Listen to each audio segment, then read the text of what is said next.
On Trump's inauguration day, a pretty big story unfolded, but it hasn't really generated almost any coverage from mainstream media, and that's really a shame because this is important.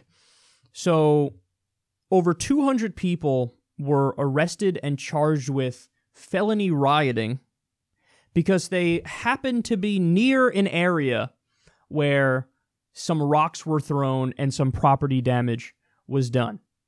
Now, listen, for the people who actually committed a crime, yeah, arrest them. I mean, that's the way the system is supposed to work. It's not like I'm going to sit here and say, oh, it's okay for you to throw rocks at windows and fucking randomly break windows. Of course not. But the people who committed the crime should be arrested. They mass arrested over 200 people on felony rioting charges. But of course, there were 2 journalists who were just doing their jobs who were arrested. There were countless people who were totally peaceful who were arrested. Peaceful protesters who were arrested. Journalists who were arrested. So we have to call a spade a spade. And this is nothing but a political crackdown from the government on dissidents. That's what this is. If it wasn't that, they wouldn't have mass arrested over 200 people. They wouldn't have arrested journalists and peaceful protesters along with some people who may have done actual crimes and actual property damage, in which case they should be handled accordingly.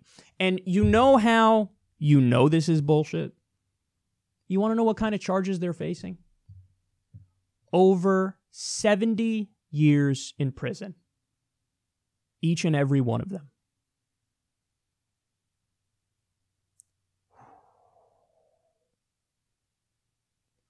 Adam Johnson of Fairness and Accuracy in Reporting made a great point about this. He said, imagine the exact same facts existed, but it was in Russia that this happened. What would the reaction of the press be in the U.S.? They would say, oh, this isn't even a close issue. It's a clear authoritarian crackdown. It is like a Vladimir Putin going after dissidents, going after dissenters, going after people who would question his authority and his power. Oh, you don't like him? Well, time for you to maybe get locked up for your entire life over bullshit, mucked up charges, trumped up charges. No pun intended. So, you would think that the mainstream media in the U.S., because, hey, remember, oh, resistance, oh, yes, we care. Every time Trump launches an attack on CNN, by the way, right or wrong on the substance, because sometimes Trump goes after CNN, and it's because CNN actually did some dumb reporting that wasn't true, okay? But if Trump goes after CNN, well, everybody in mainstream media circles the wagons and go, oh, my, come on, man, this is the guardians of democracy. Well, what happens when he's doing an actual crackdown on constitutional rights, civil liberties, the First Amendment, free press, free expression, free protest?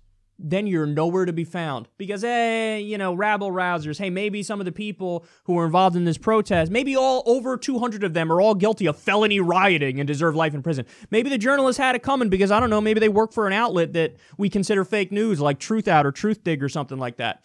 And again, by the way, that's the trick. The trick is, remember the whole fake news, fake news, fake news. It didn't start with Trump. It started with corporate media and the corporate Democrats saying some stuff from Trump was fake news, and then, of course, it was hijacked and now twisted in 1,000 ways. And now they include outlets like fucking Gateway Pundit and WorldNet Daily, insane far-right conspiracy outlets, in InfoWars. They put outlets like that on the same list as Alternet and Truth Dig and Truth Out. Because the idea isn't to say, oh, this news is actually fake, so let's call it fake news. The idea is anything that questions the narrative of the establishment is fake news. So if you're not establishment Democrat or establishment Republican, fake news. So there's a total false equivalence between populist left outlets and insane far-right conspiracy outlets that make shit up. And hey, if you're a journalist and you happen to be one of those people from the bad lefty outlets, maybe you deserve 70 years in prison. Maybe you shouldn't have been standing near somebody who threw a rock. Maybe you deserve over 70 years in prison. Nonsense, man. Nonsense.